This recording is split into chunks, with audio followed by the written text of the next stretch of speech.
Wait a minute. I've said recently that war is about to begin, but I have to add some explanations, and the course of events may change based on the information I've gathered. So please listen, because if I won't say this to you, war shall continue and many lives will be lost. But I think that may be reversed and lives may be saved. And in the end, we can still achieve the peaceful eternity, which is iPad World of Warcraft, but without the need for World War 3.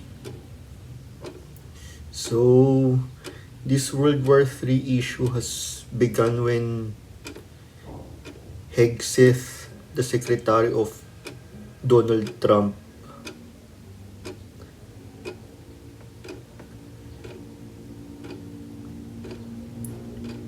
became so obsessed with United States that he suggested to Trump to gather the most strongest force of any nation, which is my fraternity called Venom. My brothers Vien and Mac, and which makes the three of us in Venom.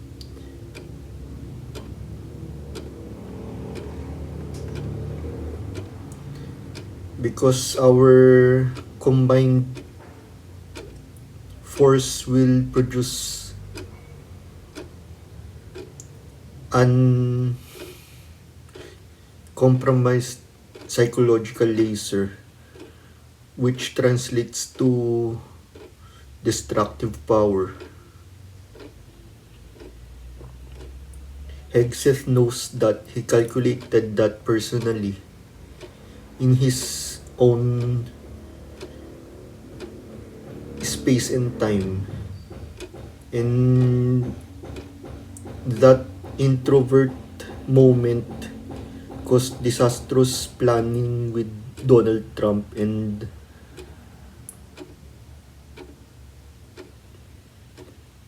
he called the attention of Vien and Mac to recruit me too.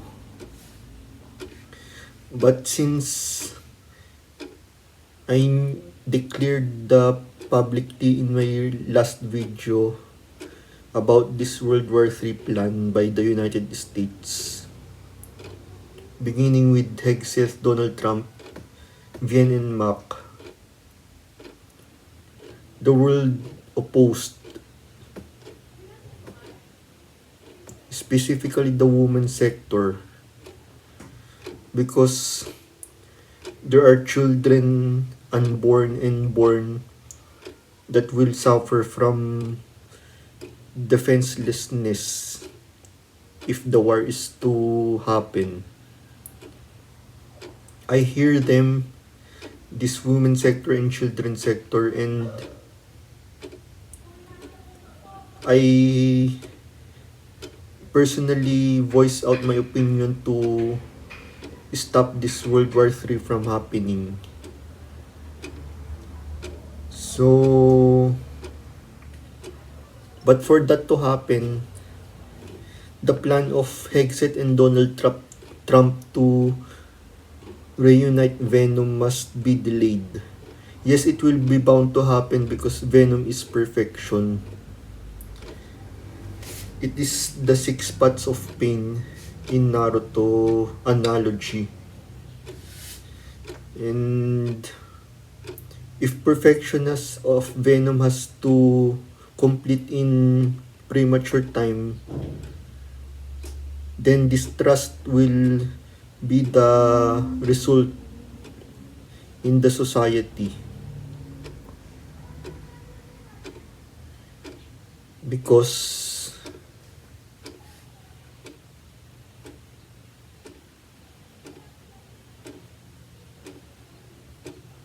they have no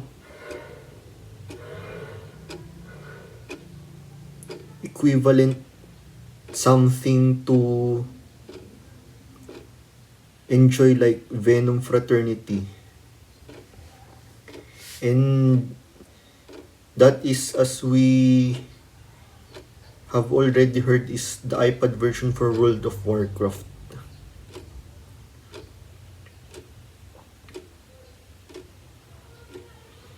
Because in World of Warcraft iPad version, distrust has a place, which is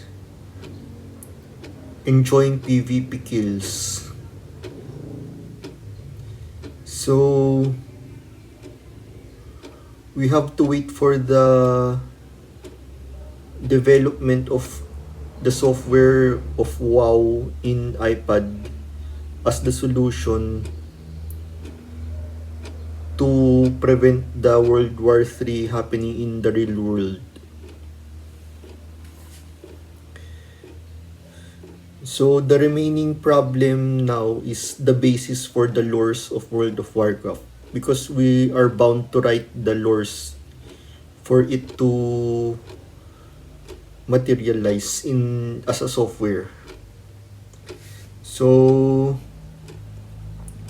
that's why I recommend to delay the reunion of Venom. It is to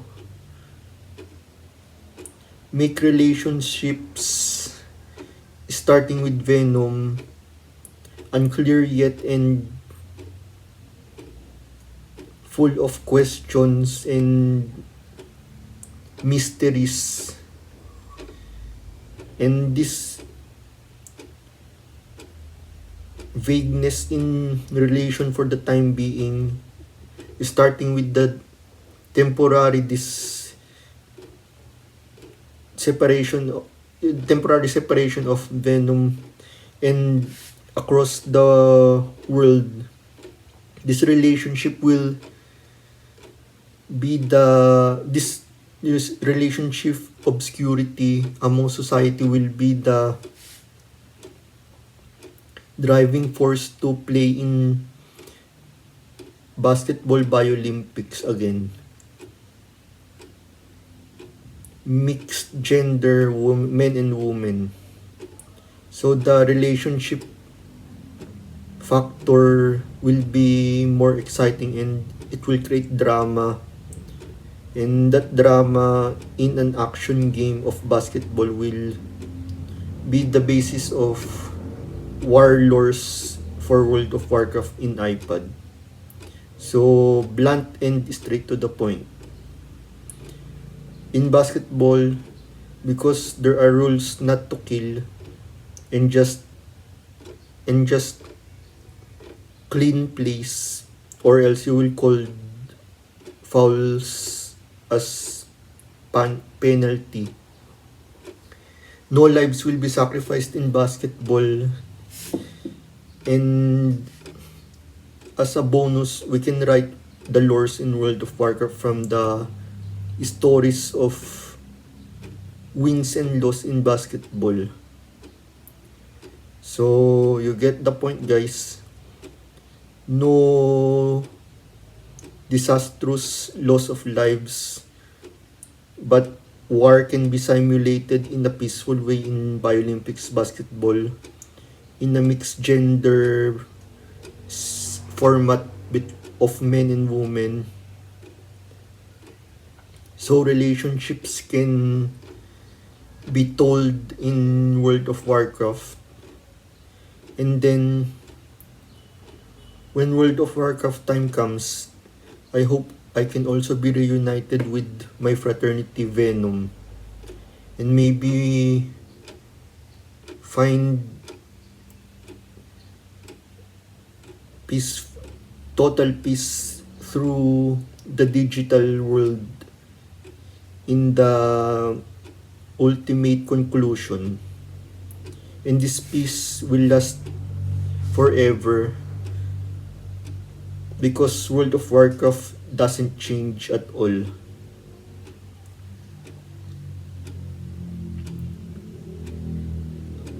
Because of its proven rules. So, there you go, guys. To wrap it up,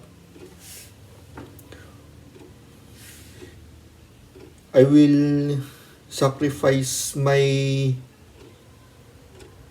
bonds with my friends to lift the world up and return to my friends later. So that's how peace can be attained eternally in the future.